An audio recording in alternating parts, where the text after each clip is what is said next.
Quiero invitarle a que vaya abriendo su Biblia en una carta que escribió un hombre llamado Judas. Obviamente no es el Iscariote.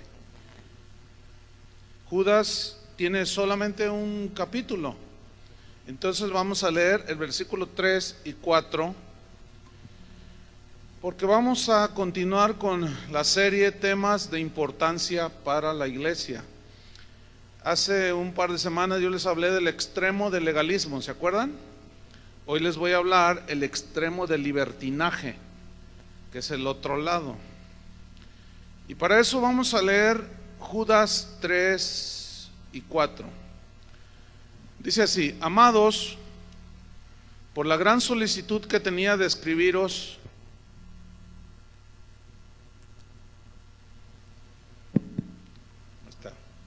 otra vez, amados, por la gran solicitud que tenía de escribiros acerca de nuestra común salvación, me ha sido necesario escribiros exhortándoos que contendáis ardientemente por la fe que ha sido una vez dada a los santos. Porque algunos hombres han entrado encubiertamente, los que desde antes habían sido destinados para esta condenación, hombres impíos, que convierten en libertinaje la gracia de nuestro Dios y niegan a Dios, el único soberano, y a nuestro Señor Jesucristo. Bien, ya hemos visto que hay dos extremos en los que estamos muy propensos a caer los cristianos. Uno es al legalismo y el otro extremo es el libertinaje. Y es muy triste cuando algún cristiano se tiende hacia cualquiera de esos lados. En realidad la voluntad de Dios es que estemos nosotros en el equilibrio, en el centro, ¿sí? Entonces, hoy nos vamos a enfocar en el extremo del libertinaje.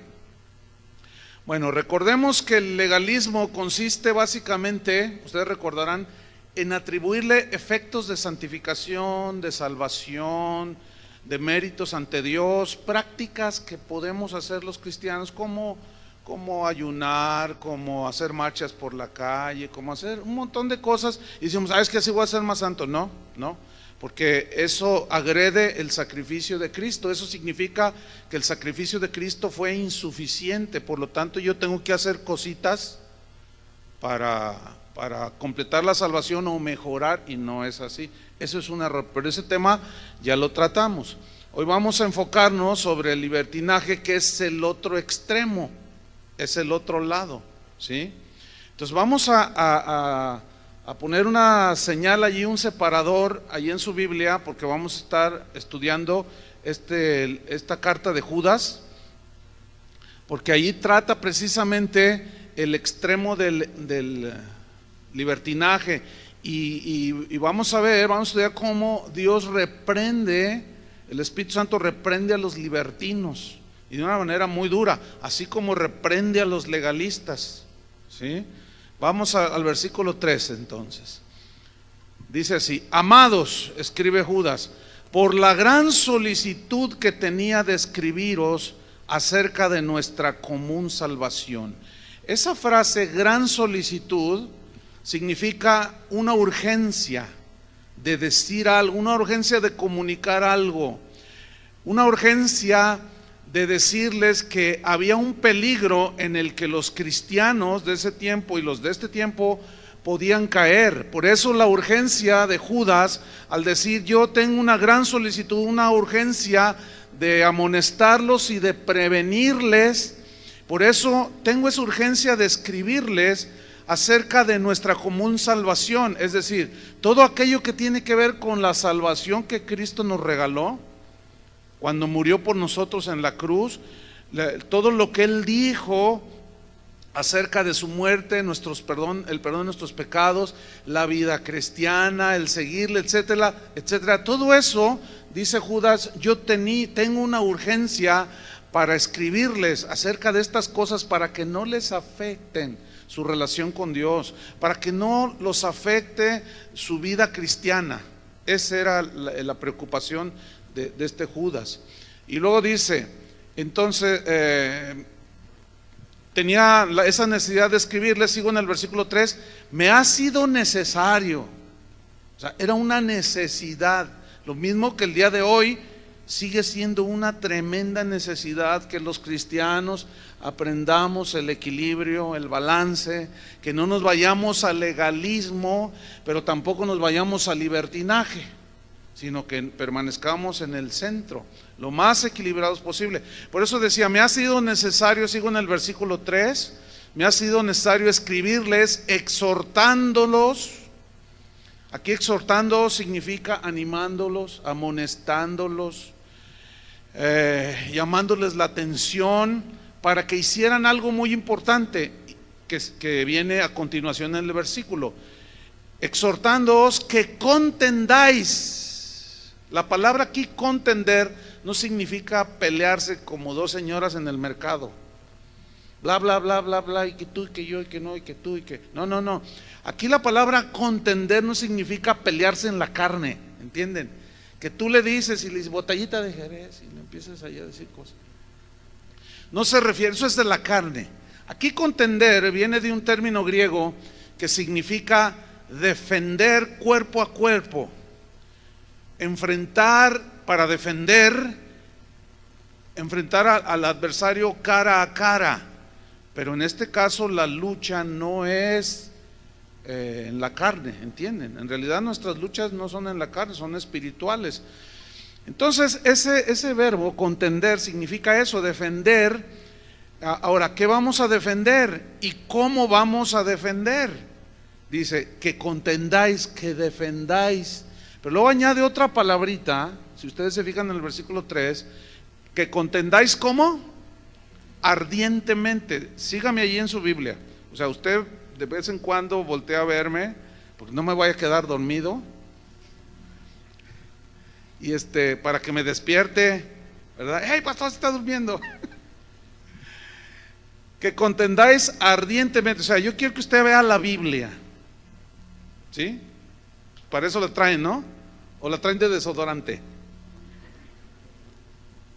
La trajeron para leerla, ¿no? Entonces, vaya aprendiendo a seguir así el estudio, la enseñanza.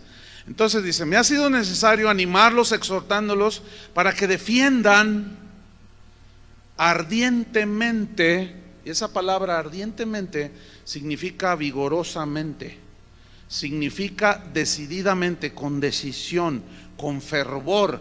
Pero hay una palabra muy importante que describe defender ardientemente, que es la palabra eficacia o eficazmente. O sea, nosotros no vamos a defender, vamos a hacerlo de una manera decidida, con valor, con valentía. Vamos a defender las verdades del Evangelio, lo que el Señor nos ha dado en la salvación, pero lo vamos a hacer de una manera eficaz. ¿Cómo la debemos hacer? De una manera eficaz, sabia, no tonta, no torpe, no insensata. Por ejemplo, si alguien te ofende y te dice algo, no, tú te vas a ir al infierno, o otro que te diga, no, el infierno no existe. Entonces tú debes de defender las verdades de Dios ardientemente, pero sin llegar a la ofensa. ¿Me explico? No se trata de ofender al otro, se trata de defender lo que la Biblia dice, pero de una manera eficaz. Porque ya ven que dice la Biblia que el que se enoja pierde. Y esto es muy común en los cristianos, ¿verdad? Que tú le estás compartiendo a alguien y te empieza a rebatir, te empieza a decir cosas, o te encuentras con un falso y le empieza a decir, y te empiezan ellos a hacer agresiones realmente fuertes, te pueden empezar a calumniar, y tú tienes que guardar la compostura, tienes que hacer una defensa, pero eficaz, ¿entienden? Una defensa sabia. Eso es lo que significa defender ardientemente. Pero esa defensa, para fin de que sea eficaz, tiene que tener el sustento de la palabra de Dios. Por ejemplo, en Hebreos 4:12 dice así: porque la palabra de Dios es viva y eficaz. ¿Qué significa? como tiene la vida de Dios, es la única que puede producir cambios en la gente. La palabra de Dios es la única que puede producir transformación en la gente. La manera eficaz, señora, cuyo marido no es cristiano, la manera eficaz de acercarlo a Cristo, según la Biblia, dice que usted lo debe ganar por su conducta, por su testimonio. Pero si usted es bien grosera y se le pone al brinco al marido y luego le dice Cristo te ama, pues usted no tiene autoridad, no tiene fuerza. Entonces la manera eficaz es haciendo la palabra de Dios, ¿sí? Esa es la manera. Entonces dice, ¿por qué la palabra de Dios es viva y eficaz? Dice, es más cortante que toda espada de dos filos. O sea, es la única que tiene el poder de penetrar lo más profundo del ser humano. Por eso usted tiene que amonestar a sus hijos, aunque aparentemente no estén poniendo atención. La palabra está llegando, porque ese es el poder de la palabra de Dios. Esa es la eficacia que tiene. Dice que penetra hasta partir el alma y el espíritu, hasta lo más profundo. Y dice que discierne los pensamientos y las intenciones del corazón. O sea, yo tengo intenciones, usted tiene intenciones del corazón. Pero cuando la palabra se nos es predicada o leemos la palabra de Dios, esta tiene el poder de obrar eficazmente. Y si yo tengo propósitos escondidos, negativos, objetivos distorsionados, torcidos, la palabra de Dios tiene el poder de discernir y hacerme ver que estoy mal o estoy bien. Esa es la razón del por qué algunos cuando escuchan la palabra de Dios se enojan, se sienten que los están agrediendo. Dicen, ay, no se enoje, es una reacción de la carne. Lo que sucede es que la palabra de Dios te está evidenciando que estás mal. Por eso dice Judas que debemos nosotros de defender ardientemente, eficazmente, pero la base es la palabra de Dios. Dice en el versículo 13 de Hebreos 4, no hay cosa creada que no sea manifiesta en su presencia, que no sea revelada, mostrada. Antes bien, dice, todas las cosas están desnudas, descubiertas, abiertas a los ojos de aquel a quien tenemos que dar cuenta, para que no nos engañemos. Por eso necesitamos ser nobles y humildes para recibir la palabra de Dios y arreglar nuestras vidas. ¿Cuántos dicen amén? Entonces fíjese, retomamos el versículo 3. Amados, por la gran solicitud que tenía de escribirles acerca de nuestra común salvación, me ha sido necesario escribirles exhortándoos que contendáis ardientemente por la fe que ha sido una vez dada a los santos. Aquí fe significa las verdades del evangelio que nos han sido entregadas, que las tenemos ahí por su gracia. Pero esas verdades, como son inmutables, son incambiables, nadie debe cambiarlas. La fornicación sigue siendo fornicación, el robo sigue siendo robo, el fraude, la mentira sigue siendo en el Antiguo y en el Nuevo Testamento. Y tenemos que llamarle al pecado por su nombre, tal y como la Biblia lo dice. No tenemos que camuflajear con términos que a veces la gente dice, ay, pues esa palabra describe mi asunto que hago, pero pues esa palabra hasta se oye bonita. No es así.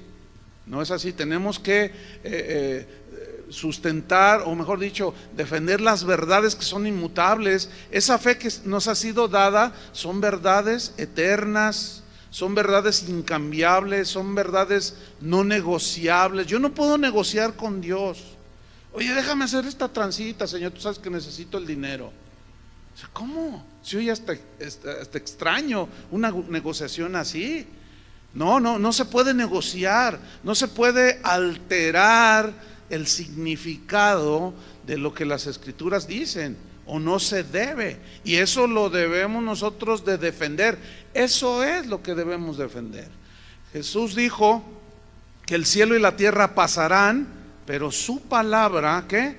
Nunca pasará, por el simple y sencilla razón de que Jesucristo es el mismo de ayer, de hoy y por los siglos. O sea, Él es incambiable, Él es inmutable. Por lo tanto, lo que Él ha dicho, que ha quedado escrito en su Biblia, que hoy tenemos, eso es inmutable, es incambiable, y nosotros tenemos que apegarnos a eso.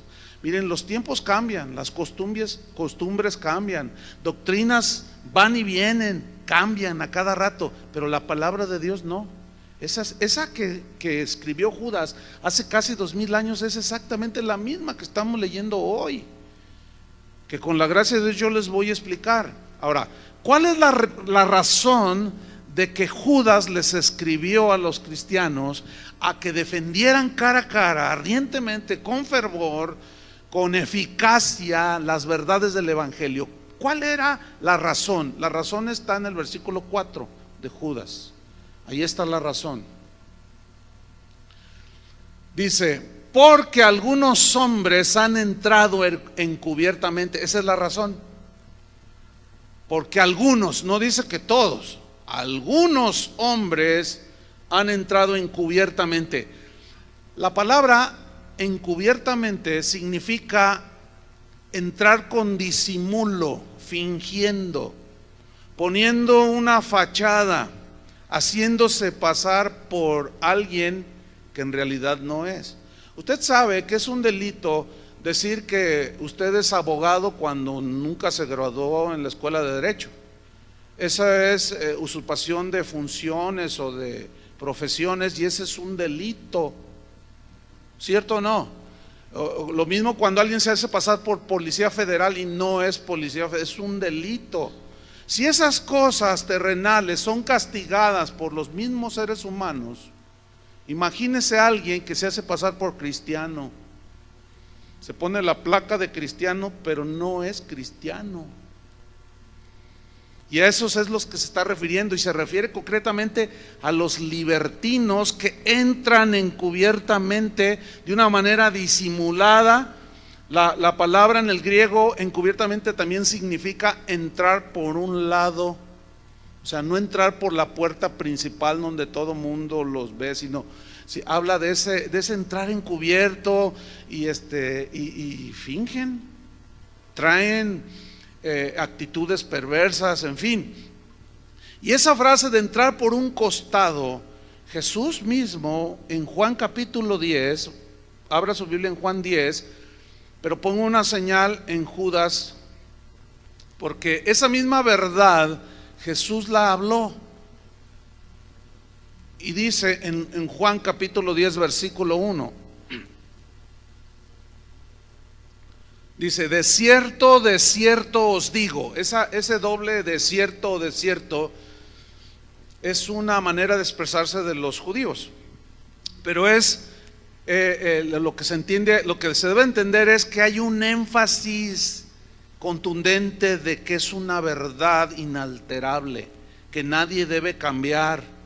De cierto, dice, de cierto os digo, el que no entra por la puerta en el redil de las ovejas, sino que sube por otra parte, ese es ¿qué?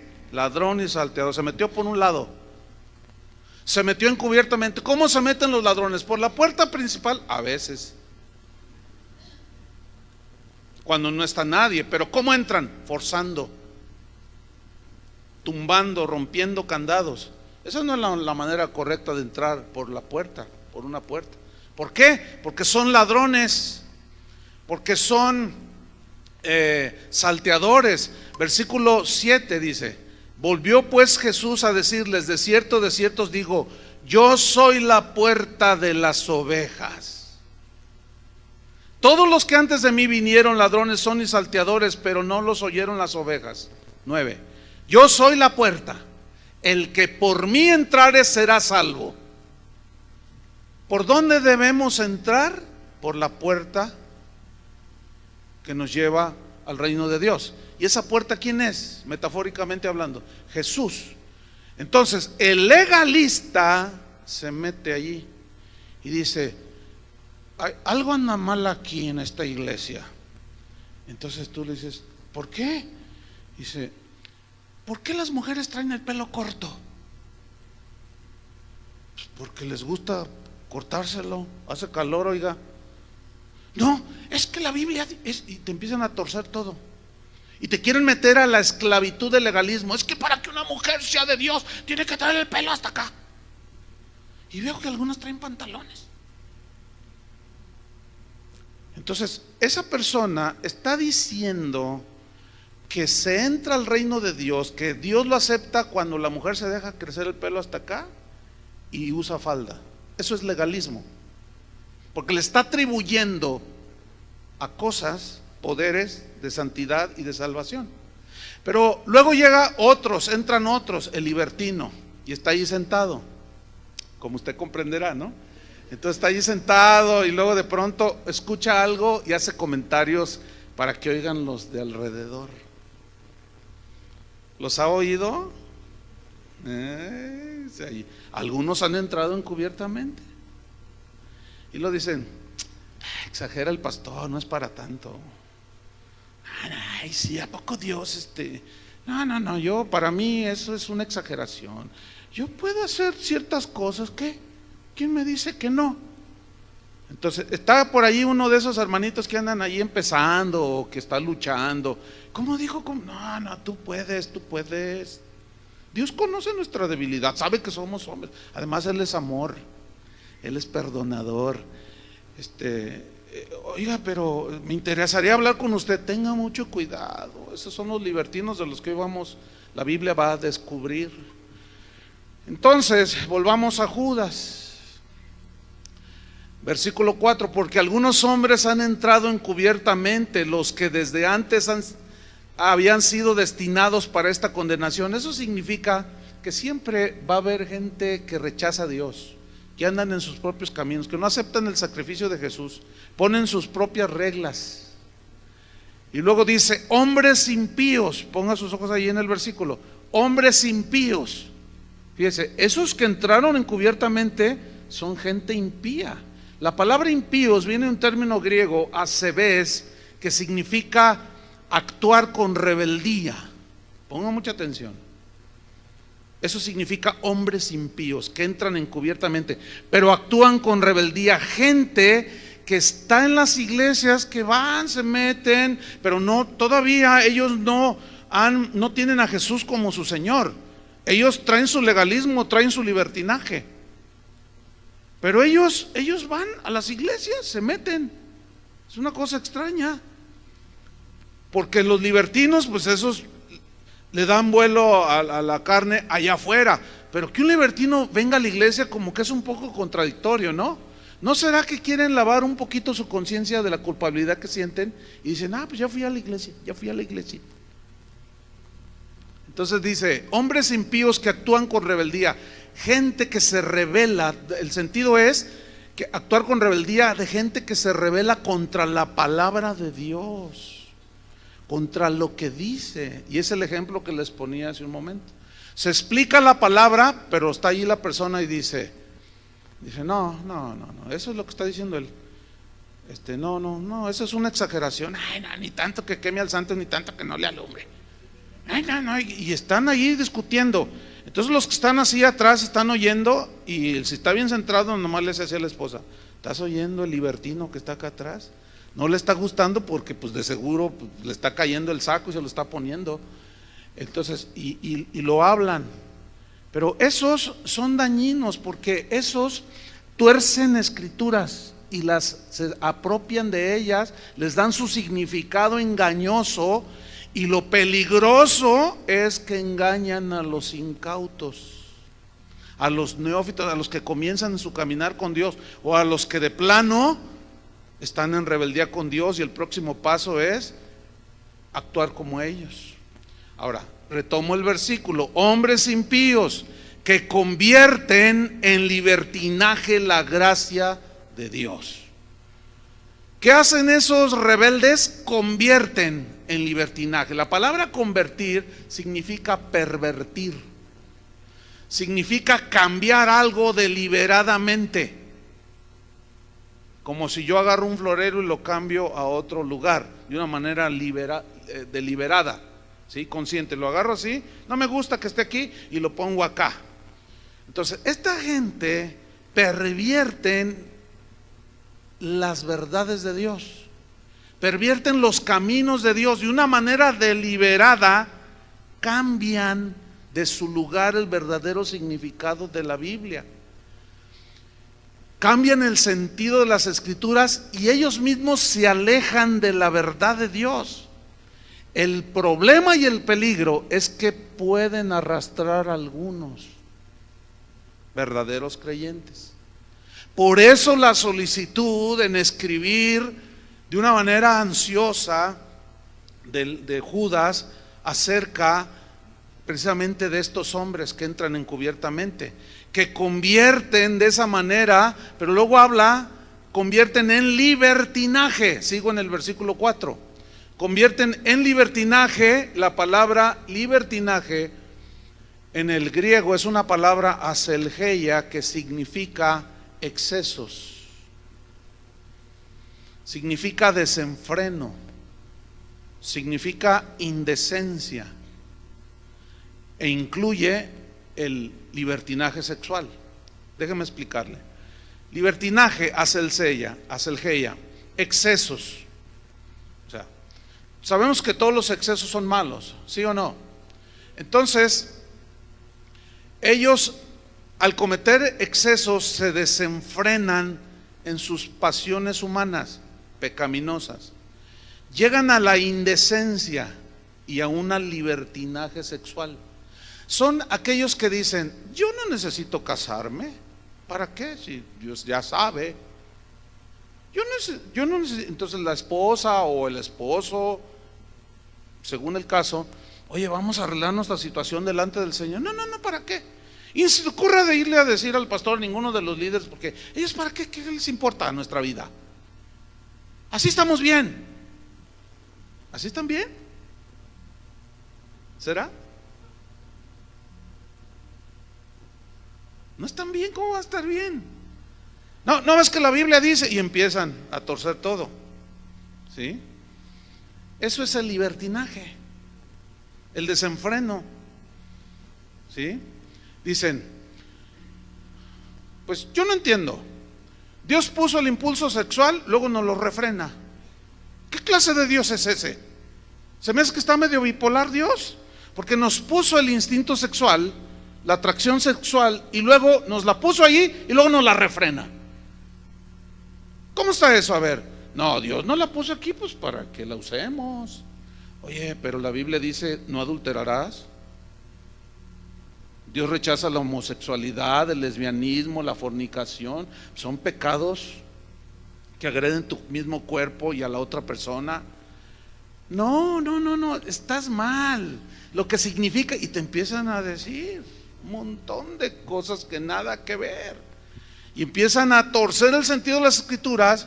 Entonces ellos dicen: no, Dios me puso eso, Dios lo puso para usarlo, ¿no? ¿Para qué te dio la vista? Para usarla, ¿no? ¿Para qué te dio los pies? Para caminar, ¿no? Y te empiezan con su filosofía, te empiezan a engañar. Y es así, escúchenme bien, sobre todo. Es que en este sentido se distinguen más los hombres que las mujeres. Escúchenme bien, las mujeres solteras andan libertinos, se meten y empiezan a seducir, y al rato ya están en la cama con ellas. Y yo no sé cómo le hacen para convencerlas de que no está mal, de que Dios es perdonador y que Dios es amor. Ahora, ¿Dios es amor? ¿Es perdonador? Sí, pero ¿qué onda con eso? Entonces, no, siento que hicimos mal, no, hay que confesar el pecado al Señor. Yo tengo que ir con el pastor para que nos aconseje. No, ni vayas. Él ha de tener sus cositas también. No, son terribles esa gente, ¿eh? Y se meten allí. Mire, déjeme decirle algo. Cuando usted oiga que alguien dice cosas en plena predicación, escúcheme bien, o parejitas que se están bese y bese en la misma predicación, por favor, bájese. Usted no les diga nada y dígale a cualquiera de los pastores aquí: oiga, ahí está un señor, dice cosas, ¿eh? ¿Por qué? Porque hay que descubrirlos, porque los demás, hay gente débil que corren el riesgo de ser arrastrados por esta gente. Ahora, si usted tiene pues la valentía, pues volteese y le diga, por favor, hermano, ¿quiere callarse? Porque usted está diciendo puras tonterías. Respete lo que está diciendo, o si ve una parejita que está ahí metiéndose la mano y todo, usted dígale así, háganle, oigan, por favor, ¿se quieren comportar? Fíjense, si aquí lo hacen. El problema, ¿saben qué es? Que algunos legalistas o algunos libertinos, cuando ven eso, dicen, no, aquí se vale. El legalista dice, mira nomás, ¿cómo permiten? ¿Quién permite? Ni modo de estar yo ahí. ¿Cómo vamos a permitir eso, por el amor de Dios? No permitimos eso. Y el libertino dice, no, pues aquí está suave, además aquí era un cine.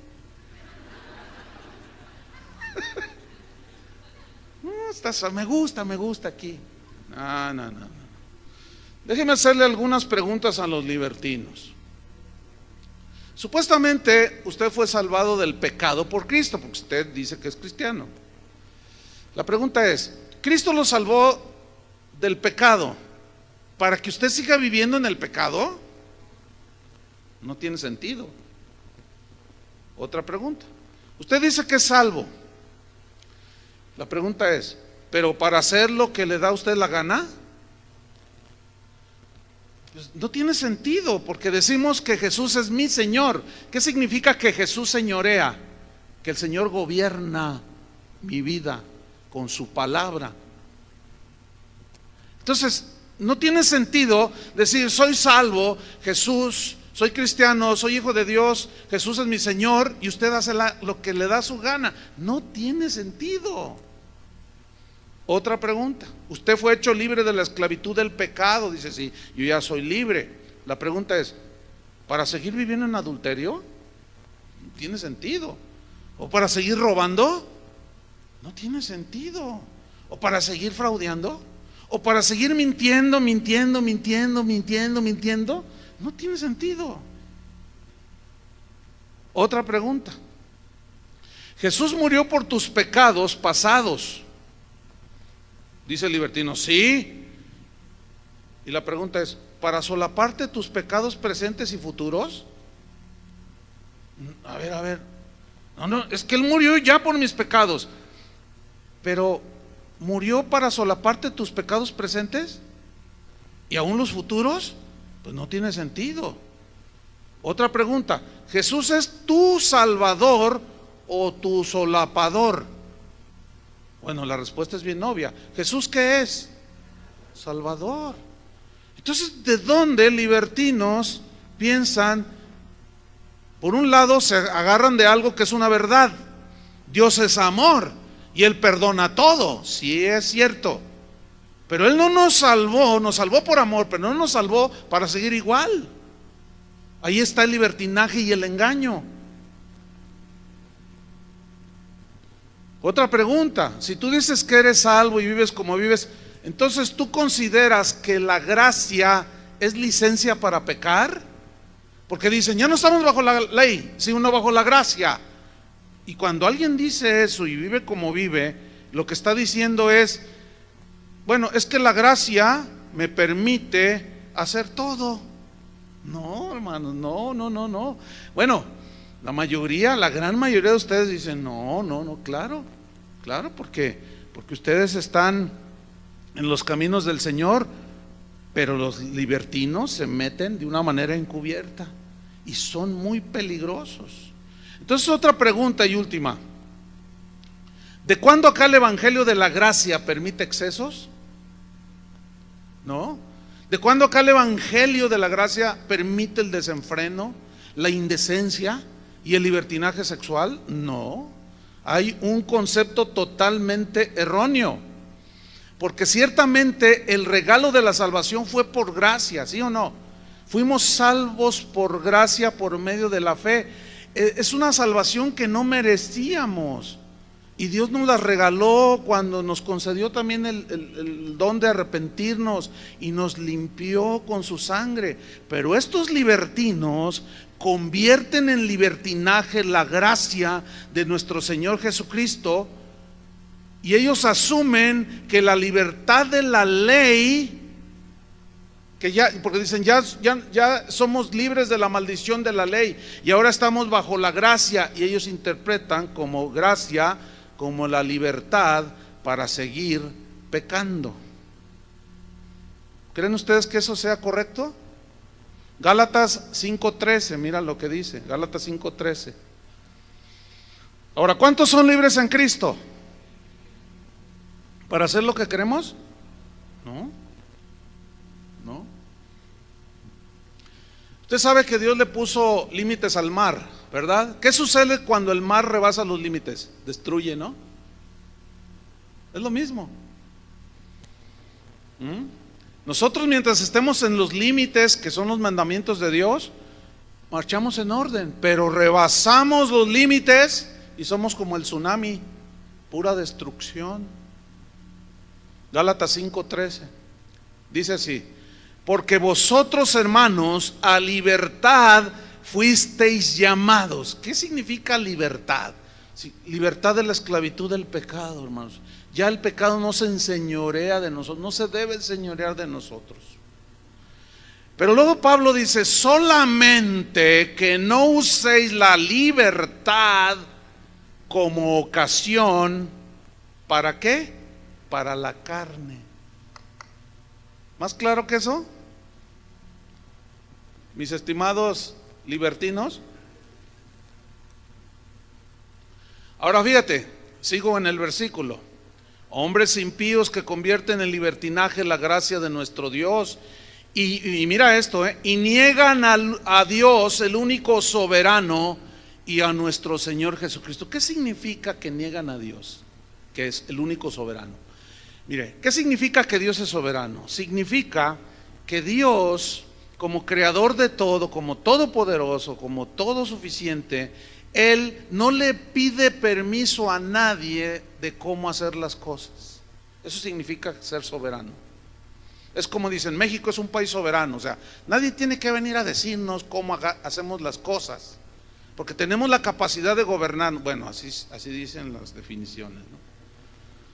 Pero en el caso de Dios, Él a quién le pide consejo, si Él es el Todopoderoso. Ese es el sentido de soberano, ese es el significado. Ahora, Él como soberano es el que pone las reglas, ¿entiende? Es el que pone los límites. Él es el que da la directriz o la dirección de cómo debemos vivir los cristianos. Él es soberano. Entonces, como soberano, Él nos dejó establecido en su Biblia cómo debemos vivir los cristianos. ¿Cómo debemos vivir los cristianos? ¿Peleando? No, soportándonos con paciencia, ¿no dice así? ¿Cómo debemos de vivir los cristianos? ¿Odiando? ¿Llenos de amargura? No, perdonando. No, pero que bueno, eso es negar a Dios, es negar su soberanía. Porque es decir, no, pero ¿por qué? Y entonces se empieza a pelear con Dios. Y esos libertinos es lo que hacen. Ellos se creen los soberanos, pero son unos soberanos necios. Se creen ellos mejores que Dios, porque dicen, no, bueno, sí dice allí, pero ¿qué? En el momento que nosotros discutimos lo que Dios dice, en ese momento nos estamos rebelando en contra de la autoridad del soberano y de nuestro Señor Jesucristo.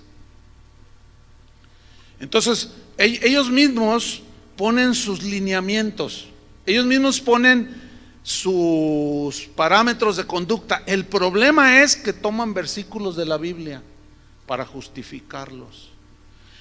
Y el peligro entonces para la grey, para las ovejas, está en que estos pueden engañar. Escúcheme bien, todo aquello que sea una incitación a lo malo, esa es una incitación al libertinaje. Todo aquello que se hace, bueno, mira, vamos a hacer esto, pero no le digas a tu papá. ¿Por qué no? ¿Qué escondes? Le dice al muchacho, ¿verdad? Oye, vamos a ver, pero no hay que decirle al pastor. ¿Por qué? ¿Qué esconde? ¿Que no hay que decirle? Vamos a hacer esto, pero no le digas al gerente. A ver, ¿cómo que no le diga al gerente? No, sí, nosotros vamos a hacer, pero no queremos que el gerente se entere. Óigame, no, si el gerente se entera, le va a ir mal, ¿sí o no? ¿Qué tiene que andar haciendo cosas de su aportación voluntaria? Ya están los lineamientos de cómo usted debe trabajar en su empresa, ¿sí o no? ¿Qué tiene que andar usted inventando el hilo negro? Ya está estudiado todo. El asunto es que decimos, no, pero aquí no, entonces yo voy a hacerlo así. Y no. Y ese principio está en todos lados. Ya ven que en el periférico pusieron las fotografías para los que manejan muy acelerados. ¿Y sabe qué dice la gente? Pago. Pago. Sí. Como le hacen los argentinos, ¿verdad?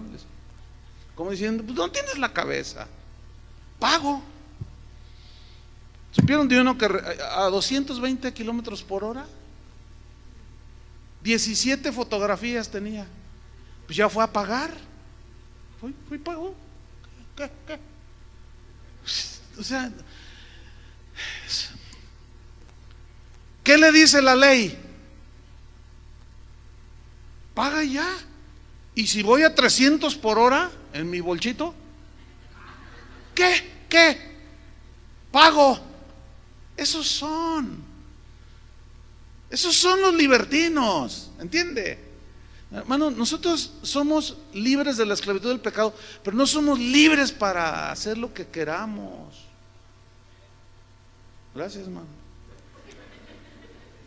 Nomás uno, con uno me conformo.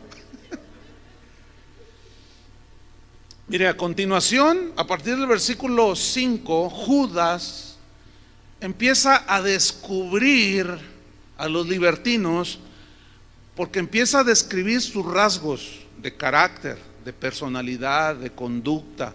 Comienza a describir sus vicios, sus excesos, sus blasfemias, su corrupción. Y el asunto es que compara a esos hombres que entran encubiertamente, los compara con algunos ejemplos que hay en el Antiguo Testamento. Vamos al versículo número 5. Judas 1:5 dice: mas quiero recordarles. Esa frase es muy importante, como diciendo, ahí va la advertencia para los libertinos. No crean que pueden hacer lo que se les da su gana en la casa del Señor, en la iglesia del Señor. Ustedes hacen lo que quieren, tengan cuidado de esos, de los libertinos. Pero ahí les va, dice Judas, ahí les va. Quiero recordarles. Esto es a manera de amonestación, porque ha oído esa gente que dice, no, lo del Antiguo Testamento, eso ya pasó. No todo. Pasó el rigor de la ley, pero las cuestiones morales como el mentir, eso sigue siendo. ¿Entiende? Entonces dice, quiero recordarles, ya que una vez lo habéis sabido, que el Señor, habiendo salvado al pueblo, sacándolo de Egipto, después destruyó a los que no creyeron. Aquí no creyeron se refiere a se rebelaron. Eso, alguien que no cree es que se está rebelando a lo que Dios dice. Y se refiere concretamente a la salida del pueblo de Israel, de la esclavitud de Egipto, y la trayectoria que Dios los llevaba para meterlos a la tierra prometida, y que se encontraron en el desierto. Y cuando estaban ahí en el desierto, Números 14, 26 al 35, mire lo que sucedió en ese trayecto. Jehová, dice Números 14, 26, Jehová habló a Moisés y a Aarón. ¿Quién eran Moisés y Aarón? Moisés pues era el líder, digamos el libertador aquí, y Aarón era el sacerdote, ¿sí? Que ministraba, o sea, los pastores, digámoslo así, para que me entiendan. Les habló a ellos y les dijo: ¿hasta cuándo, fíjense, oiré esta depravada multitud que murmura contra mí? ¿Qué?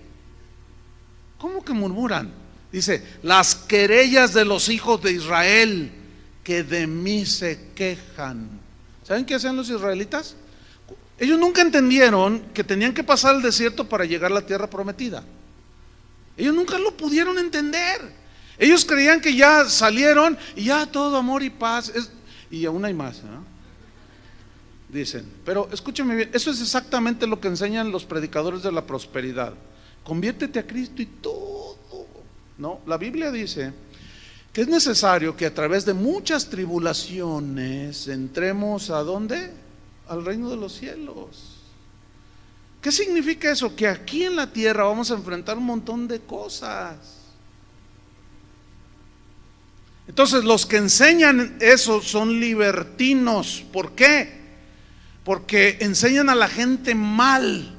Entonces cuando la gente va en el trayecto hacia esa vida de prosperidad, dicen ellos, se encuentran con las pruebas y dificultades de la vida y comienzan a quejarse delante de Dios. Y comienzan a murmurar de Dios, pues tu palabra dice, y por qué yo no, y que no sé qué. Y empiezan a quejarse delante de Dios. Pues es que Dios nunca prometió que aquí en la tierra no iba a haber llanto, ni lágrimas, ni dolor. Eso lo prometió allá en el cielo, en su presencia, no aquí. Pero estos encubiertos y a veces trepados en los púlpitos, enseñan así a la gente. Y los engañan. Entonces hacen que la gente se queje y Dios trae la disciplina sobre de ellos, o el juicio, que fue lo que pasó aquí. Dice el versículo 29, mire: en este desierto caerán vuestros cuerpos, todo el número de los que fueron contados de entre vosotros, de 20 años arriba, los cuales han murmurado contra mí. O sea, yo murmuro contra Dios cuando al ver sus verdades en la palabra digo, bueno, sí, pero no. Entonces yo digo, no, es que en realidad esto es así y así y así y así. Ya estoy murmurando contra Dios, estoy hablando mal de Dios, estoy diciendo, mira, Dios se equivocó. Él dijo aquí, pero en realidad Él está equivocado. Yo te voy a decir cómo son las cosas. Ay, y lo grave de esto es que uno puede decir, ay, ¿quién le va a creer a esos? ¿Quién les va a creer a esos? Si la Biblia nos advierte es por algo, ¿no es cierto? Dice el versículo 30: vosotros a la verdad no entraréis en la tierra por la cual alcé mi mano. Fíjate esta frase, yo alcé mi mano y juré que os haría habitar en ella. O sea, Dios había jurado, yo los voy a meter a la tierra prometida. ¿Tú crees que Dios iba a cumplir? Claro que sí. Pero lo que ellos nunca pudieron discernir y entender, porque murmuraban entre sí, y eventualmente se levantaba gente como Coré, como Nadab y Abiú entre el mismo pueblo, y engañaban y arrastraban a la gente, y se rebelaban en contra de Dios y arrastraban a la gente. Pero luego dice, exceptuando a Caleb, hijo de Jefone, y a Josué, hijo de Nun. ¿Sabe por qué es exceptuando? ¿Por qué? Porque Moisés mandó, ¿se acuerdan los espías? Mandó 2 espías a reconocer la tierra. Entonces ellos llegan con el reporte, y a Josué y Caleb dice, ¿cómo es la tierra? ¡Qué maravilla! Es una tierra donde hay comida, hay vegetación, hay mucha agua, la miel destila de los panales, hay un fruto, y trajeron fruto. Dice que venían cargando unos racimos de uva con unos travesaños, con unos troncos en los hombros, de tan grandes los racimos. Miren, esto es lo que se da ya, esto es lo que se da. Entonces la gente miró eso, pero los otros 10 dijeron, no, bueno, sí, está muy bonito, sí, pero no podemos entrar, es que hay unos gigantotes, es que esto y lo otro, y la gente se desanimó. ¿Ve? Ahí está. ¿Cómo? Entonces no es tan fácil entrar. No, hay un montón. No vamos a poder. Entonces Josué y Caleb decían, sí podemos, Dios nos prometió, Dios está con nosotros, sí podemos. Y los no podemos. Y la gente le creyó a los 10. Miren, ¿Ha notado que es más fácil creer la mentira que la verdad? Es más fácil creer lo malo, hacer lo malo que lo bueno, ¿sí o no? Contra eso tenemos que luchar, hermanos. Ese es el problema. Miren lo que sucede, versículo 35. Yo Jehová he hablado, así haré a toda esta multitud perversa que se ha juntado contra mí. En este desierto serán consumidos y ahí morirán.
Esto deja el libertinaje y ten mucho cuidado de los libertinos. ¿Te quieren arrastrar a esto? Vamos al versículo 6 de Judas. Aquí está otro ejemplo que pone Judas. Y a los ángeles que no guardaron su dignidad, sino que abandonaron su propia morada, los ha guardado bajo oscuridad en prisiones eternas para el juicio del gran día. ¿Quiénes son estos ángeles que no guardaron su dignidad? ¿Se acuerdan que Satanás, el Luzbel, el lucero de la mañana, que era el protector, el que cuidaba digamos el reino de Dios, el que estaba allí, porque dice Ezequiel que era querubín protector, tenía mucho poder, era un arcángel muy hermoso, pero de pronto dijo: yo me voy a sentar junto al trono de Dios y seré igual que Él. Pretendió ser igual que Él, y en ese momento se concibió la maldad. Ahí tuvo origen la maldad, que después transmitió por la tentación al ser humano. Bueno, cuando Satanás trama esa rebelión, dice la Biblia en Apocalipsis 12 que arrastró a una tercera parte de los ángeles, dice de las estrellas del cielo, pero es una referencia metafórica a los ángeles, que la mayoría de los teólogos más respetados dicen que esos ángeles que fueron arrastrados por Satanás en su rebelión, o sea, los influyó, les dijo: yo voy a ser ahora el mero mero, ¿entienden? Entonces síganme los malos, porque los buenos no lo siguieron, nada más una tercera parte. Pero mira, una tercera parte, son millones. Y la mayoría de los teólogos aseguran que esos son los demonios, los ángeles caídos, que atormentan a la gente. Ellos mismos están atormentados por su rebelión. Viven, dice, en prisiones eternas de oscuridad. No significa que están haciendo unos barrotes, sino que están en una oscuridad. La oscuridad habla de tinieblas que no dejan ver, que están ellos en total depravación. Bueno, Judas les dice: acuérdense que ni siquiera los ángeles que se rebelaron allá arriba, Dios los tuvo por inocentes, tampoco. Entonces acuérdense, no se les olvide, para que no digan: no, la Biblia es clara de que a todos los va a salvar, porque todos somos hijos de Dios. ¿Qué no has leído la Biblia que dice que de tal manera amó Dios a quién? Al mundo, y el mundo son todos, dicen, y nada más hasta allí te citan. O sea, ¿por cuántos murió Cristo? Entonces tú le respondes: por todos, ¿verdad que sí? Ya ves, si Él murió por todos, de alguna manera en su infinito amor, Él a todos nos va a salvar al final de todo. A ver, ¿tú echarías a tu hijo al infierno? ¿Lo echarías así que se está quemando una fogata y lo lanzarías ahí para que se queme tu hijo? Y tu respuesta humana es no, no. ¿Tú crees que Dios, siendo amor, va a mandarlos al infierno? Y luego tú, pues sí, ¿edad? Ay, sí, ¿edad? Y luego dices, no, este hermano tiene una revelación. ¿Edad? ¿Edad, hermanos? ¿Qué cosas, no? Y tuercen todo. Versículo 7. Esto no les va a gustar a los libertinos homosexuales. ¿Sabe usted que hay cristianos que defienden la homosexualidad? Ay, ¿a poco? ¿A poco no? Que defienden el lesbianismo. Pero Judas dice, ahora, yo me quedo con lo que dice la Biblia. Ciertamente no es algo agradable, pero esto dice la Biblia. ¿Qué vamos a hacer, hermanos? ¿O nos vamos a rebelar? Estaríamos haciendo lo mismo. Mira el versículo 7. Acuérdense que Judas les está diciendo, no se les olvide que Dios en el pasado a los israelitas así, a los ángeles así. Acuérdense de versículo 7. ¿Qué dice? Como Sodoma y Gomorra y las ciudades vecinas, las cuales de la misma manera que aquellos, o sea, de la misma manera actual, está diciendo Judas, que aquellos, o sea, los de Sodoma y Gomorra, habiendo fornicado, aquí habla de inmoralidad sexual, habiendo tenido inmoralidades sexuales e ido en pos o detrás de vicios contra naturaleza. ¿Sabe a qué se refiere vicios contra naturaleza? Que un hombre se acostaba con otro hombre, que una mujer se acostaba con otra mujer. Eso significa en el griego vicios contra naturaleza. En Romanos Pablo habla de que dejando el uso los hombres dejando el uso natural de la mujer, uso natural se refiere a relación sexual con la mujer, se encendieron en su lascivia hombres con hombres. Claro, la Biblia no dice homosexualidad, esa es una palabra que se acuñó hace 200 o 300 años. Pero el concepto ahí está, el pecado ahí está. Ese es un argumento de los homosexuales. La Biblia no la condena porque no. A ver, dime dónde dice homosexual. No viene. Pero dice los que se echan con varones, o sea, varones que se acuestan con varones. Entonces dice, habiendo fornicado, ido en pos de vicios contra naturaleza, fueron puestas por ejemplo. ¿Por ejemplo para quién? Para todos. Sufriendo ¿qué? El castigo del fuego eterno. ¿Saben cuál es una de las doctrinas preferidas de los libertinos? Que el infierno no existe. No, el infierno no existe. Y te sacan versículos ahí que aparentemente dicen que el infierno no existe, pero nada más claro que esto. Mire, si el infierno no existe, ¿qué estamos haciendo aquí?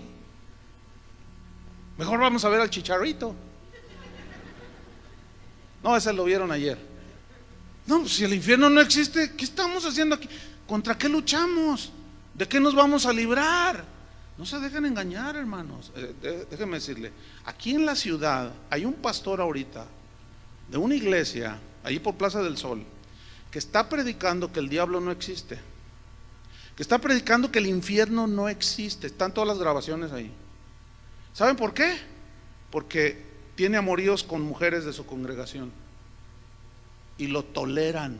Los ha manejado de una manera tal que ya la gente dice, no, pues así dice el Señor, hazme favor. ¿Cuál Señor? El Señor de las tinieblas.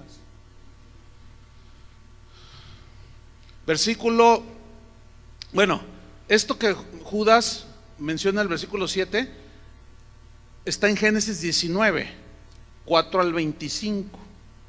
Pero yo nada más les voy a leer el versículo 4 al 5. Dice que llegaron unos ángeles que Dios los envió porque iban a destruir a Sodoma y Gomorra. Usted conoce la historia, ¿no? Por la maldad de ellos. Entonces Lot no discernió que eran ángeles porque tenían apariencia humana, los invitó a quedarse en su casa, a hospedarlos. Entonces dice el versículo 4, pero antes que se acostasen, rodearon la casa los hombres de la ciudad. Fíjate, dice, los hombres de la ciudad. Los varones de Sodoma, todavía te lo reitera, los varones.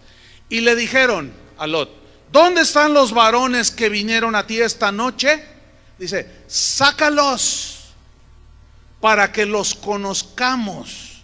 Y esa palabra, los conozcamos, en el hebreo, es una palabra hebrea que significa para tener relaciones sexuales. Es la misma palabra que se usa cuando dice que Adán conoció a Eva y nació Abel y nació Caín. Eso significa conocer. Es un hebraísmo, es una expresión propia de los judíos. Entonces hay algunas traducciones que ya lo traen así, ya más claro traducido. ¿Alguno de ustedes trae alguna que dice: sácalos para que los violemos? ¿Alguno trae? Allá está una. Me imagino que esa versión Dios habla hoy o algo así, ¿verdad? Ok, ahí dice ya más claramente, ¿no? Sácalos para violarlos. Fíjate, hombres violando a hombres, o sea, homosexuales, pero violentos. O sea, no solo se acostaban hombres con hombres, sino ahora ya practicaban la homosexualidad, pero violando. ¿Qué grados de perversión, hermanos? Bueno, la historia ahí está. Dios, los ángeles dijeron a Lot: vas a salir rápido de aquí, tu esposa, tus hijos, todo, porque esto va a ser destruido, como efectivamente fue destruido. Ahora, Judas está poniendo el ejemplo, hermanos, a los cristianos a los que les escribe: es necesario que ustedes defiendan las verdades, porque esos convierten en libertinaje la gracia de Dios. Y miren, les pongo como ejemplo para que no digan que no sé cuántas cosas y los engañen. Así como se rebelaron los israelitas, así como allá con Moisés se rebelaron contra él, así como Sodoma y Gomorra, y Dios los destruyó, así también será, Si no, ¿qué caso tiene que él haya citado esos pasajes del Antiguo Testamento? Versículo 8, y vámonos sobre el final, porque aquí comienza él a decir, mira, el versículo 8: no obstante, o sea, significa, a pesar de todo esto, de la misma manera, mira esto, también estos soñadores. Esta palabra también es fundamental aquí. O sea, hacen lo mismo que hacían los israelitas en el desierto, lo mismo que los homosexuales y las lesbianas de Sodoma, ¿entienden? Estos también, y luego dice soñadores. Ahí lo ven en el versículo 8. ¿Qué significa soñadores aquí? Es uno que es alguien que sueña mucho, pero luego cuenta su sueño, le da crédito a su sueño, pero resulta que lo que soñó son puras patrañas, son puras mentiras, son puras cosas de la carne que contradicen las verdades del evangelio. ¿Saben qué me contaron el otro día? Que para que vean ese asunto de los sueños, que el pastor le dijo: hermanos, hay una hermana que tuvo un sueño, hermana, pásale y cuéntenos el sueño. Fíjate nomás, Entonces dice: ay, hermano, soñé que Dios me dijo en el sueño que les dijera que nos laváramos todos los pies. Y tú dices: bueno, ese pasaje está ahí en el Evangelio de Juan, aunque no hay un mandamiento que nos lavemos los pies, ¿verdad que no? Eso era un acto de humildad, mostrando servicio. Dice: y soñé que nos debemos de lavar los pies, hermanos, unos a otros. Entonces, pues hay que obedecer al Señor, porque ese sueño viene de Dios, hermanos. ¿Cuántos creen? Amén, dijeron. Bueno, pues tráiganse los baldes. Y el que me lo contó estaba allí. Entonces dice: no, pastor, miren, para ser más específico, me lo contó anoche, su experiencia. Dice: cuando dijiste soñadores, me acordé de la iglesia donde yo estaba, dice. Entonces dice: se sentaron y ya se lavaron los pies, ¿verdad? No eran muchos, unos 100, 120 personas, bíblicos, 120 personas, en el aposento alto. Entonces dice que se lavaron los pies, dice: pero hay una segunda parte del sueño, hermanos. que no le conté, pastor, pero es de Dios, ¿eh? Sí, hermana, ese sueño es de Dios, definitivamente, díganos. Es que el Señor me dijo que después de lavarnos los pies nos tomáramos el agua. No, bueno, usted se ríe. Usted se ríe porque dice, no invente, soñadora. Imagina allí con ojos, caldo de pescado, por los que tienen ojos de pescado, callo de hacha, los que tienen callo. Es que no puede ser. Bueno, sí, usted se ríe. Y no ríe porque dice, pero ¿cómo es posible? Y el pastor, ¿cómo dijo, hermana, que dijo el Señor? Que nos tomemos el agua. Hermanos, pues sea su voluntad. Yo dije, no puedes. ¿Alguien quiere un vasito de agua? No puede. Eso es puro legalismo. Pero el libertinaje, hermanos, yo soñé, miren, todos los que están en Amaciato, no se preocupen. La gracia de Dios los sostiene, hermanos. Y están ahí los amantes, ¿verdad? Ay, ¿oíste? Gloria a su nombre. Sí, Padre, gracias. No inventen, no inventen. Pues muchos se toman esa agua sucia de su legalismo y de su libertinaje.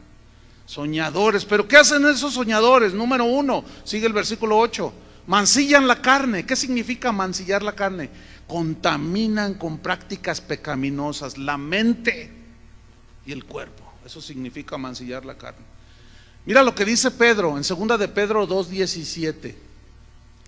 Dice, estos, refiriéndose también a los mismos libertinos, dice, estos son fuentes sin agua. 2 de Pedro 2:17. Y nubes empujadas por la tormenta, para los cuales la más densa oscuridad está reservada para siempre. Pues hablando palabras infladas y vanas, seducen, mira esto, seducen con concupiscencias de la carne y disoluciones. ¿A quiénes seducen? A los que verdaderamente habían huido de los que viven en error. ¿Lo están viendo? ¿A quién seducen? A nosotros nos quieren seducir. Versículo 19. Les prometen libertad, estos los libertinos, pero ellos mismos son esclavos de corrupción. Porque el que es vencido por alguno es hecho esclavo del que lo venció. O sea, son esclavos del pecado. Pero se protegen o se apoyan, según ellos, en versículos que tuercen. Ahora, volvamos al versículo 8 de Judas. No obstante, de la misma manera, también estos soñadores mancillan la carne. ¿Qué más hacen? Rechazan la autoridad. Aquí rechazar significa desestimar, significa neutralizar.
¿Sabes qué significa desestimar? O sea, dicen, no, bueno, sí, él es el pastor, pero no le diga, ¿no? ¿Para qué? Mira, Jehová es nuestro pastor. A él es el que le debemos de dar cuentas. Pero a los hombres aquí en la tierra no. ¿Saben qué hacen cuando un libertino engaña a alguien? Neutraliza.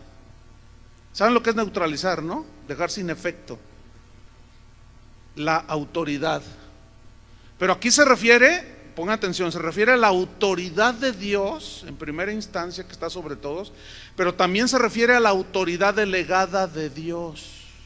Esta autoridad delegada de Dios se las dio a los gobernantes, se las dio a los padres. ¿Cuántos tienen hijos?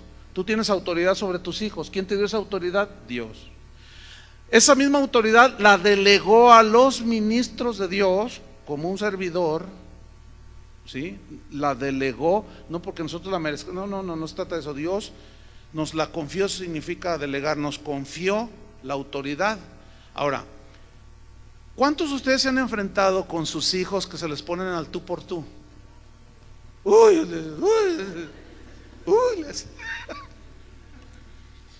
A ver, hijo, ven para acá. Y dice, ¿qué? ¿Yo te pedí nacer? ¿Yo te pedí que fueras mi madre? Hijo, entiende. No, lo que pasa es que tú. Entonces se te ponen. Entonces tú le dices, respétame que soy tu padre o soy tu madre. Y ellos dicen, ¿qué? Tú eres. Y te empiezan a agredir, te empiezan a decir. O sea, rechazan la autoridad. Es que estás, hijo, rebelándote contra Dios. ¿Contra Dios? No me digas. Entonces se rebelan contra toda autoridad. ¿Sí? Esos son los libertinos. Entonces esos muchachitos que se rebelan contra la autoridad se van y hacen lo que quieren. Llegan a las 5 de la mañana, se drogan, o sea, son libertinos. Rechazan la autoridad. ¿Qué más? Sigo en el versículo 8. Y blasfeman de las potestades superiores. Aquí blasfemar significa hablar despreciativamente. Y ahí está el muchacho y hablando con su compañero, ¿verdad? De borrachera. Y le dice, oye, ¿y tus papás te dicen cosas? Ese viejo. No, es remenso el viejo. El viejillo. No. Él va a una tal casa de oración allí donde le han lavado el cerebro. Entonces llega diciéndome, hijo, que Dios, ¿cuál Dios? Es un hipócrita. Mi papá era un borracho, fíjate, él mismo está diciendo, era, a menos que siga haciéndolo. Entonces, ¿con qué autoridad reprendes a tu hijo? Mi papá era un borracho, pero son puros hipócritas. Y hablan de las potestades superiores, calumnian, mienten, hablan de una manera abierta en contra de las autoridades. A ver, ¿algún día en tu niñez hablaste en contra de tu papá? ¿De tu mamá? Hay algunos que dicen sí, otros dicen no. Yo creo que siempre ha habido gente de toda. Bueno, la Biblia dice que si honras a tu padre y a tu madre, cuando te va a ir bien en la vida, dice. Así dice, ¿sí o no? Bueno, ese honrar es respetar su autoridad. Pero respetar la autoridad de Dios te va a ir muchísimo mejor. Respetar la autoridad pastoral también trae sus beneficios. Pero respetar y respetar o no respetar y rechazar la autoridad de Dios y la delegada de los padres, de los pastores, de las autoridades, hermanos, ese es un síntoma de libertinaje. O sea, a mí, yo soy mi propia autoridad, a mí nadie me va a decir qué hago. Eso es lo que dicen. Escúcheme bien, cuando alguien murmura contra Dios, bueno, ahí sí dice, sí, eso dice la Biblia, pero yo pienso así, están rechazando la autoridad. Cuando unos hijos hablan de los papás, están rechazando la autoridad. Cuando unos alumnos en la escuela hablan en contra de los maestros, están rechazando la autoridad. Cuando cristianos hablan, calumnian, dicen mentiras de sus ministros, de sus pastores, están rechazando la autoridad. Con esto que estoy diciendo, no estoy yo protegiéndome diciendo, no, ustedes me conocen, ustedes saben, están entendiendo la enseñanza. Porque también, fíjense bien, yo como pastor y tengo autoridad delegada, hay una autoridad sobre mí. ¿Quién es? Dios. Entonces, ¿qué tengo yo que hacer con esa autoridad? Fíjense bien, si yo me someto a Él, Él respalda mi autoridad. O tú respaldas a tus hijos que se rebelan contra ti, ¿verdad que no? Hasta algunos piensan, dicen, yo ya no les voy a dejar nada de herencia, yo no les voy a dejar nada, les voy a dar. Mejor se lo voy a dar a Pepe Trueno, el de ahí enfrente. Una vez alguien me habló y me decía, pastor, yo le quiero dejar a usted lo que le... No, a mí no me deje nada. No, es que yo a mi hijo no le voy a dar nada. Ese me ha tratado, Bueno, perdónelo, y si no le quiere dejar nada, pues no le dejes, bien se lo merece. ¿O no? Es lo mismo. Y Dios va a apoyar la autoridad de ese padre de no dejarle nada, porque es una disciplina.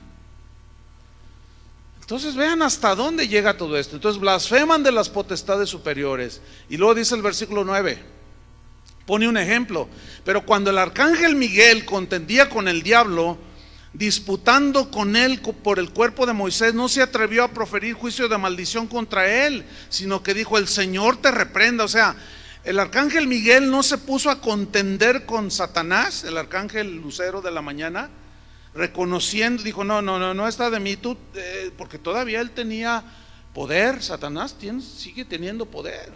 Entonces él no se puso al tú por tú con él, aunque ciertamente ese poder y autoridad que Satanás tiene no es avalado por Dios, pero aún así, mira qué tremendo.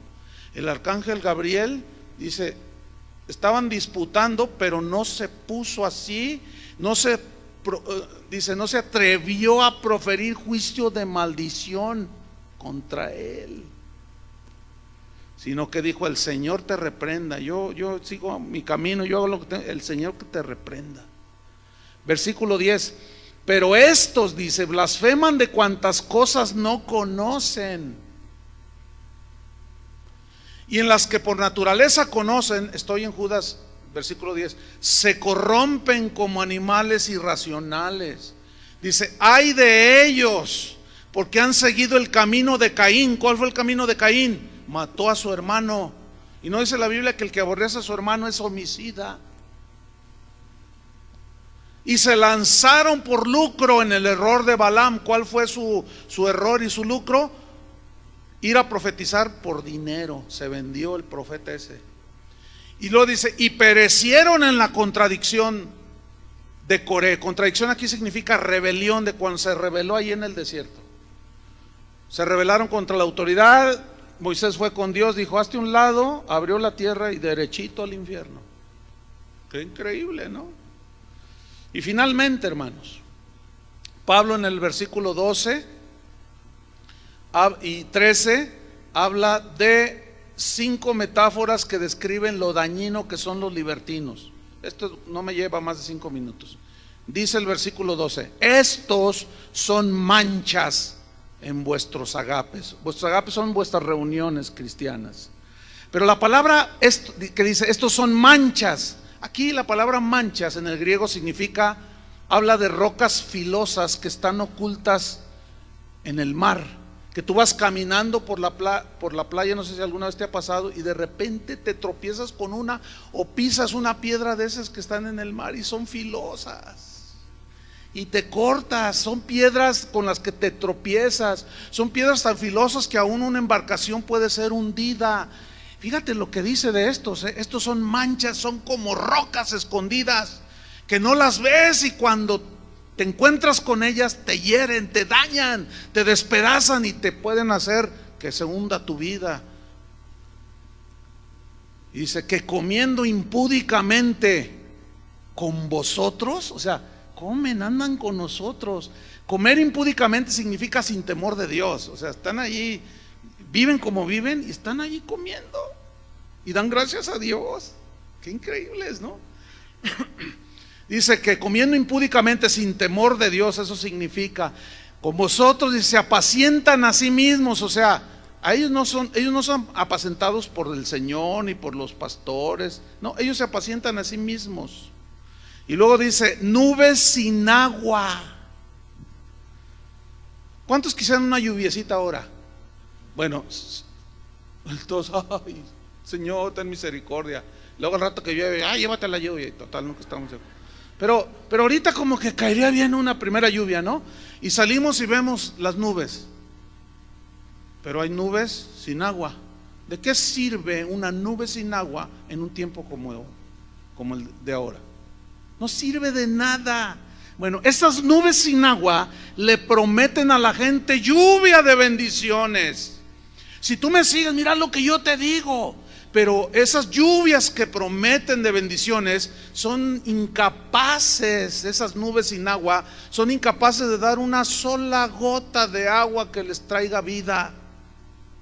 Ellos exigen cosas, pero ellos no las hacen. Ellos exigen orden, pero son desordenados.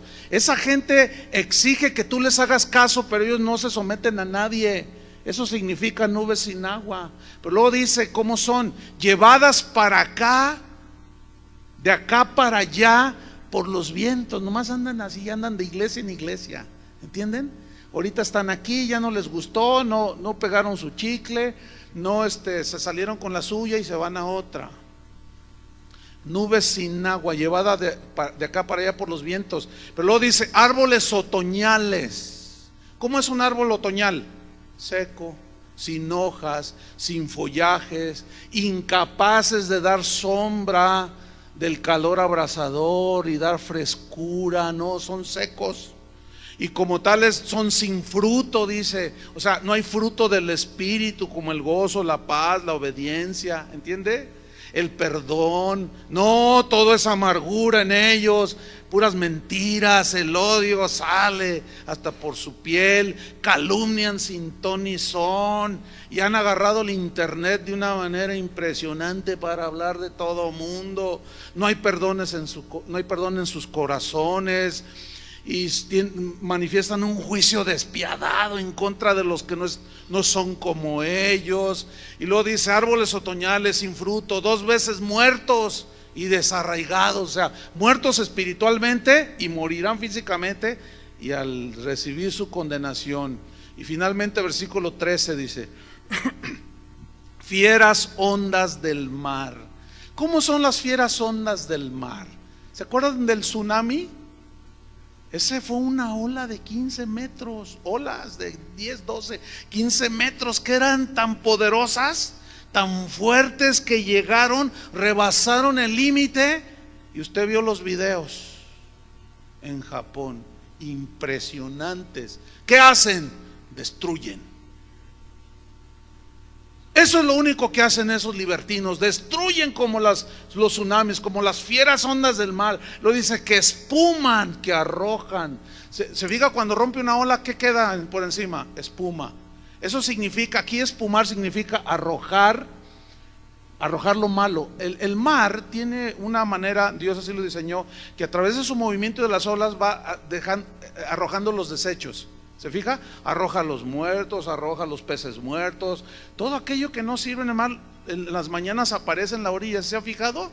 Bueno, eso es todo lo malo, lo que no sirve, ¿sí? Entonces ellos siempre están arrojando pura amargura, ¿entiende? Siempre están arrojando rebeldía, siempre están arrojando odio, siempre están arrojando inmoralidad, siempre, porque así son. Y luego finalmente dice estrellas errantes, para las cuales está reservada eternamente la oscuridad de las tinieblas. ¿Sabe que la frase estrellas errantes viene de un término griego aster, de donde se deriva asteroide? Y asteroide es un cuerpo opaco, sin luz propia. Y esos asteroides viajan en el universo sin rumbo. Van, no tienen rumbo, no tienen destino. Así les llama a los libertinos. Conclusión: es imposible que un verdadero cristiano nacido de nuevo se esconda detrás de la gracia para hacer y deshacer lo que le venga en gana. Es imposible. Es imposible que un verdadero nacido de nuevo siga en la inmoralidad, siguen la amargura, el odio y la inmundicia. Es imposible. Ese concepto no está en la Biblia. Amén. Tenemos que estar en el equilibrio, ni en el legalismo ni en el libertinaje. Que Dios nos dé sabiduría para vivir la vida cristiana. Señor, te damos gracias por tu palabra. Es hermosa y dulce, pero a veces es amarga porque pega duro. Sí, y decimos que nos da duro porque andamos en nuestras cosas, nuestros asuntos. Señor, líbranos del legalismo, pero también líbranos del libertinaje. No podemos decir cuál de los dos es el más malo. Los dos son rechazados por ti. Lo que tú anhelas y deseas es que andemos en obediencia, bajo autoridad, en obediencia, sobre todo a ti, Señor, y manifestando frutos del Espíritu en una vida equilibrada. Sí, somos libres, sí, pero no para dar ocasión a la carne. Ayúdanos, Señor, a utilizar con sabiduría esa libertad. Y líbranos, Señor, y guárdanos, saca a la luz siempre a esos libertinos y a esos legalistas que se meten encubiertamente entre nosotros. Te lo pedimos en el nombre de Jesús. Amén. Dios les bendiga a todos, hermanos.